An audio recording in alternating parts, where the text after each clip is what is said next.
अमित शाह भारत के दुश्मनों का कब्र खोदते हैं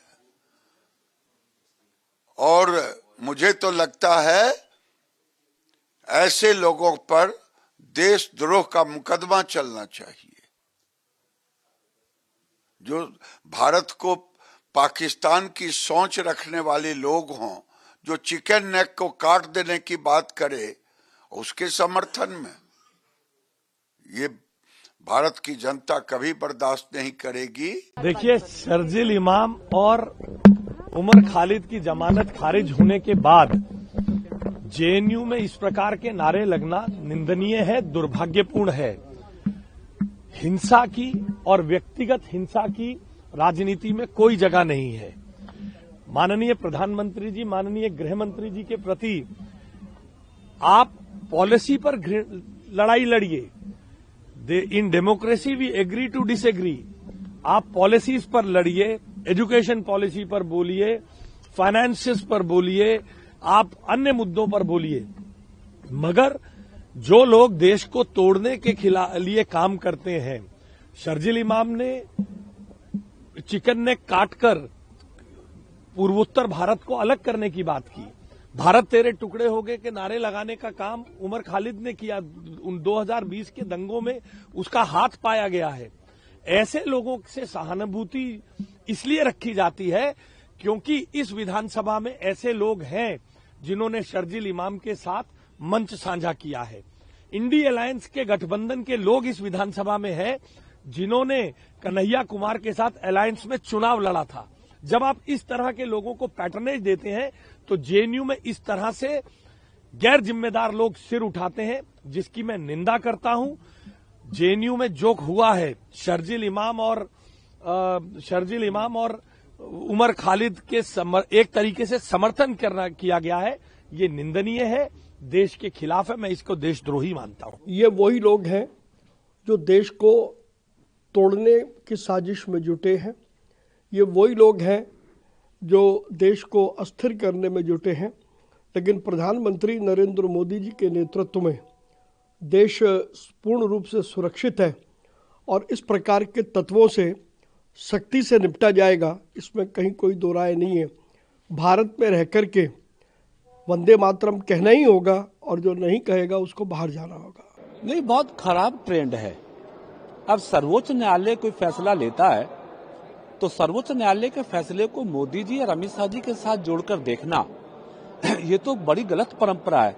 सर्वोच्च न्यायालय ने जिन आतंकवादी गतिविधि में शामिल होने लोगों की जमानतें खारिज की हैं, एविडेंस के आधार पर की होंगी, सबूत के आधार पर की होंगी, उसके बाद भी जेएनयू में प्रधानमंत्री जी के खिलाफ नारे लगाना या गृहमंत्री के खिलाफ नारे लगाना, ये देश के लिए बहुत खतरनाक प्रवृत्ति है। और मैं समझता हूँ ऐसे लोगों को बाज आना चाहिए, चूंकि ये मोदी की सरकार है और इस मोदी की सरकार में आतंकवादी, नक्सलवादी, माओवादी किसी कीमत पर भी बचेंगे नहीं। देखिए, देश को तोड़ने वाली ताकतें लगातार इस देश में अनर्गल बातें करती आई हैं और ये कोई नई बात नहीं है। इसकी शुरुआत और इस मानसिकता का उदाहरण हमें राहुल गांधी के विदेशी दौरे पर भी देखने को मिलता है। वही एक पूरी सीरीज है। वामपंथी, विपक्ष, कांग्रेस जो इस देश को दुनिया में बदनाम करना चाहते हैं, वो इस तरह की अनर्गल बातें करते हैं। एक शिक्षा संस्थान में इस तरह से देशद्रोही बातें होना, इस तरह से संविधान के खिलाफ बात होना और इस तरह से देश के प्रधानमंत्री और गृह मंत्री के खिलाफ नारेबाजी, ये आपत्तिजनक भी है और देशद्रोह भी है। परंतु लोग भूल रहे हैं कि इस देश का देशभक्त इन सब बातों को स्वीकार नहीं करता। मैं फिर कहूंगा, जब राहुल गांधी विदेश में जाकर हिंदुस्तान की संवैधानिक व्यवस्थाओं पर प्रश्न लगाते हैं तो ऐसे लोगों को संरक्षण मिलता है। जब एयर स्ट्राइक, सर्जिकल स्ट्राइक, सिंदूर जैसे देशभक्ति से जुड़े हुए विषय पर सेना पर प्रश्न चिन्ह लगता है, तब ऐसे देशद्रोहियों को संरक्षण मिलता है। ये मानसिकता केवल जेएनयू की नहीं है, जेएनयू के उन विद्यार्थियों की नहीं है, ये मानसिकता विपक्ष के उन नेताओं की है जो इस देश को तोड़ना चाहते हैं। अरे मोदी अमित शाह भारत के दुश्मनों का कब्र खोदते हैं और मुझे तो लगता है ऐसे लोगों पर देशद्रोह का मुकदमा चलना चाहिए। जो भारत को पाकिस्तान की सोच रखने वाले लोग हों, जो चिकन नेक को काट देने की बात करे, उसके समर्थन में ये भारत की जनता कभी बर्दाश्त नहीं करेगी। देखिए, शर्जील इमाम और उमर खालिद की जमानत खारिज होने के बाद जेएनयू में इस प्रकार के नारे लगना निंदनीय है, दुर्भाग्यपूर्ण है। हिंसा की और व्यक्तिगत हिंसा की राजनीति में कोई जगह नहीं है। माननीय प्रधानमंत्री जी, माननीय गृह मंत्री जी के प्रति आप पॉलिसी पर लड़ाई लड़िए। In democracy we agree to disagree.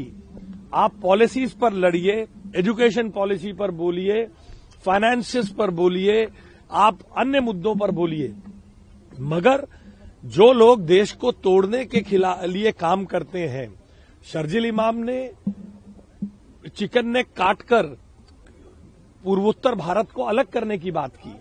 Bharat तेरे टुकड़े हो गए के नारे लगाने का काम उमर खालिद ने किया। उन 2020 के दंगों में उसका हाथ पाया गया है।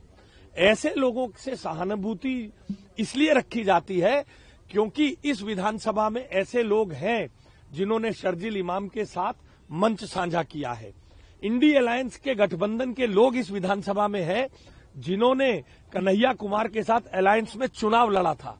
जब आप इस तरह के लोगों को पैटर्नेज देते हैं तो जेएनयू में इस तरह से गैर जिम्मेदार लोग सिर उठाते हैं, जिसकी मैं निंदा करता हूं। जेएनयू में जो हुआ है, शर्जील इमाम और उमर खालिद के एक तरीके से समर्थन किया गया है, ये निंदनीय है, देश के खिलाफ है। मैं इसको देशद्रोही मानता हूं। ये वही लोग हैं जो देश को तोड़ने की साजिश में जुटे हैं। ये वही लोग हैं जो देश को अस्थिर करने में जुटे हैं। लेकिन प्रधानमंत्री नरेंद्र मोदी जी के नेतृत्व में देश पूर्ण रूप से सुरक्षित है और इस प्रकार के तत्वों से सख्ती से निपटा जाएगा, इसमें कहीं कोई दो राय नहीं है। भारत में रह कर के वंदे मातरम कहना ही होगा और जो नहीं कहेगा उसको बाहर जाना होगा। नहीं, बहुत खराब ट्रेंड है। अब सर्वोच्च न्यायालय कोई फैसला लेता है तो सर्वोच्च न्यायालय के फैसले को मोदी जी और अमित शाह जी के साथ जोड़कर देखना, ये तो बड़ी गलत परंपरा है।